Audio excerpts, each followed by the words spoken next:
শনিবার মালদার গাজলে জনজোয়ারে পরিণত হলো তৃণমূল নেত্রী তথা মুখ্যমন্ত্রীর জনসভা। এদিন মালদার গাজলে তৃণমূল প্রার্থী প্রসেনজিৎ দাসের সমর্থনে জনসভা অনুষ্ঠিত হয় গাজলে। বেলা বাড়তেই জনসভায় আসতে শুরু করেন দলের কর্মী সমর্থকেরা। গাজলের বিভিন্ন গ্রাম পঞ্চায়েত এলাকা থেকে বুথ স্তরের নেতা কর্মীরাও সভায় পৌঁছন। অনেকে লক্ষ্মীর ভান্ডার, যুবসাথী লেখা প্ল্যাকার্ড নিয়েও সভায় যোগ দেন। ফলে বিধানসভা নির্বাচনের প্রাককালে এই জনসভায় এদিন প্রচুর কর্মী সমর্থকের সমাগম ঘটে।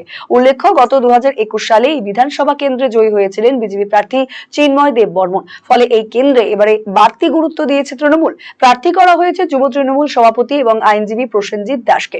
তাকে জেতাতে উত্তর মালদার বিজেপি সাংসদ খগেন মুর্মুর খাসতালুক গাজল বিধানসভা কেন্দ্রে ঝাঁপিয়ে পড়েছে রাজ্যের শাসক শিবির। বরাবর অন্যান্য সভার মতো এদিনের জনসভাতেও চাঁচাছোলা ভাষায় বিরোধীদের তীব্র আক্রমণ সারান মুখ্যমন্ত্রী তথা তৃণমূল নেত্রী মমতা বন্দ্যোপাধ্যায়। তিনি এদিন জানান, আগেরবার বিধানসভায় আমাদের অনেকগুলো সিট দিয়ে জিতিয়েছিলেন, কিন্তু তার আগে মালদায় শুধু কংগ্রেস আর সিপিএম জিততো। 24-এর লোকসভা ভোটে বিজেপি এবং কংগ্রেস জিতেছে। দুটো লোকসভা আসন ভাগাভাগি করে নিয়েছে। কংগ্রেস মানুষের বিপদে থাকে না। কোনোদিন দেখতে পেয়েছেন? এসআইআর এর সময় এদের দেখতে পাওয়া যায়নি। এমনকি নাম করে মিমকে কটাক্ষ করেন মুখ্যমন্ত্রী। আগেরবার আপনারা বিধানসভায় আমাদের জিতিয়েছিলেন অনেকগুলো সিট দিয়ে, কিন্তু তার আগে এখান থেকে শুধু কংগ্রেস জিতত আর সিপিএম জিতত। কিন্তু এবার লোকসভা ইলেকশনে 2024-এ নরেন্দ্র মোদীর সমর্থন কিন্তু এখান থেকে ছিল।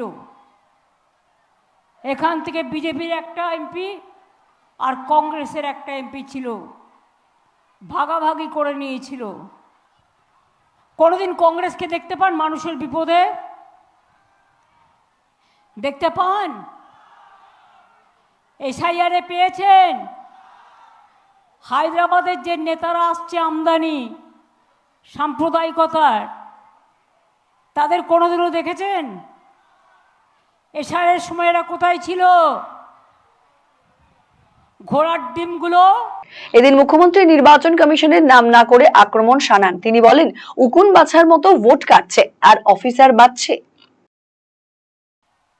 উকুন বাছার মতো ভোট কাটছে আর অফিসার বাছছে। ওরা বুঝতে পারছে না যাকেই বাঁচো, কেউ কেউ ছাড়া সবাই তো এই রাজ্যকেই ভালোবাসে, তাই তারা নিশ্চয়ই মানুষের পাশে থাকবে। আমি আমার পাশের থাকার কথা বলছি না, আমি জানি কি করে লড়াই লড়ে নিতে হয়। কেন্দ্রীয় এজেন্সির তদন্ত নিয়েও এদিন সরব হন মুখ্যমন্ত্রী। এত ভয় পাবার কোনো কারণ নেই। ওরা ধমকাবে, চমকাবে, ইডি পাঠাবে, সিবিআই পাঠাবে। আজ পর্যন্ত ইডি সিবিআই কোনো কেসে ফয়সালা করতে পেরেছে? তো তার জন্য আদালত আছে, আপনি তো কোর্টে চ্যালেঞ্জ করতে পারেন। এখন কেউ কোথাও যাবেন না, নিজের কাজ নিজে করবেন, ভোটার লিস্টের নাম তুলবেন, এটা বড় priority. Eastern India's #1 boarding school, Himalayan International Residential School, Siliguri. Separate AC hostel for boys and girls. 126-acre lush green campus. World-class sporting facilities. Admission open for session 2026-27. Hurry up. Limited seats.